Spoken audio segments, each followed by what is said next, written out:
Be a part of powerful digital news network Navi Mumbai network. तो subscribe करें और notification पाने के लिए बेल आइकन पर जरूर क्लिक करें।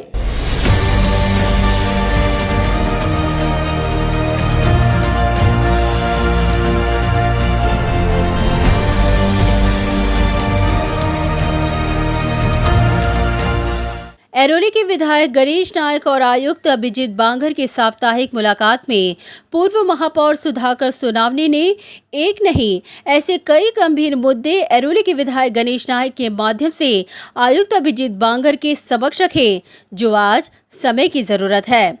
बता दें कि सुधाकर सोनावने ने प्रशासन को निशाने पर लेते हुए ये आरोप लगाया कि माझे कुटुंब माझे जवाबदारी के तहत ग्राउंड पर कार्य कर रहे अनेकों कर्मचारियों के पास न ऑक्सीमीटर है और न ही थर्मामीटर, और ऐसे में जिस उद्देश्य के साथ नवी मुंबई महानगर पालिका काम कर रही है, जब वो पूरा ही नहीं हो सकता तो ऐसे मुहिम को चलाने का फायदा ही क्या।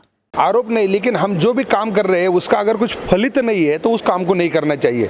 ये मेरी सबसे पहली आइडियोलॉजी है। एक है कि हमने कम से कम 1000 शिक्षकों को इस मुहिम में लगा दिया है और पता चला कि हमारे पास 500 ही ये दादा ने भी ये मुद्दा उठाया था कि हमारी 700 टीमें काम कर रही है, लेकिन उसमें से 500 टीमें प्रॉपर काम कर रही है। 200 टीमों के पास हमारे पास ना थर्मोमीटर है ना ऑक्सीमीटर है। तो ये क्यों कर रहे हैं हम लोग? हम खाली शासन को ये आंकड़ा दिखाने के लिए काम नहीं करना चाहिए, हमें ये प्रैक्टिकल वर्क करना चाहिए, तब जाके ब्रेक द चेन, ये जो हमारा मिशन है ये पूरा हो जाएगा।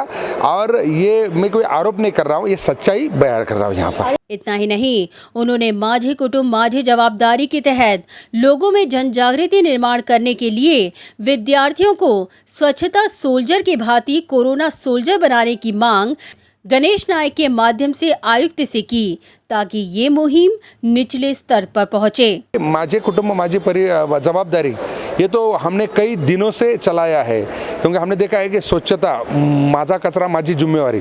तो हमने क्या किया था, जो विद्यार्थी थे हमारे यहाँ 25,000 विद्यार्थियों को एक ही दिन में हमने वॉकेथॉन में लाया था।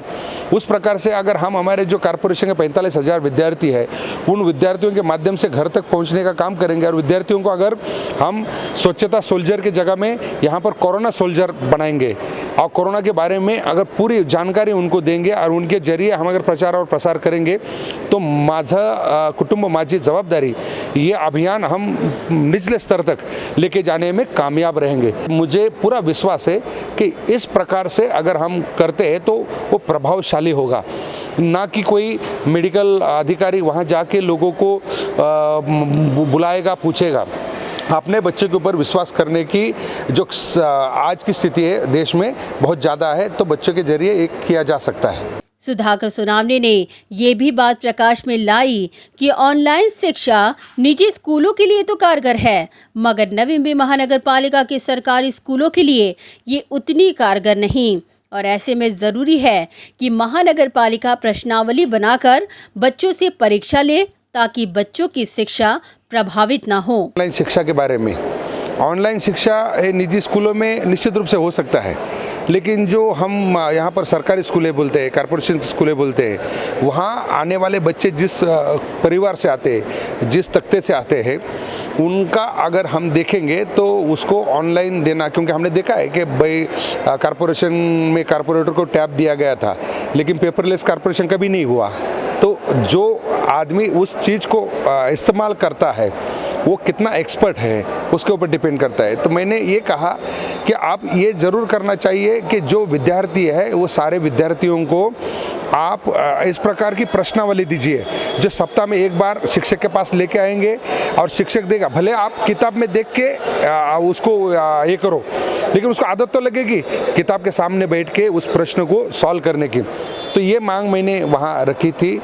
माझे कुटुंब माझे जवाबदारी के तहत उठाए गए मुद्दों पर आयुक्त ने गंभीर रुख अख्तियार करते हुए आश्वासन दिया कि इस गंभीर मुद्दे पर उनका व्यक्तिगत लक्ष्य रहेगा। आपने निश्चित रूप से इसमें दादा को कहा है कि हम आने वाले समय में ये सारी जो चीज़ें हैं इसके बारे में गंभीरता से ये करेंगे, और ये 200 नहीं बल्कि 2 भी टीमें ऐसी नहीं रहेगी जो कार्यक्षम नहीं है, उसके बारे में यहाँ पर ब्यौरा लेके पूरा अगले सोमवार तक इसमें किसी प्रकार की कमी नहीं रहेगी। Bureau report, Navi Mumbai network.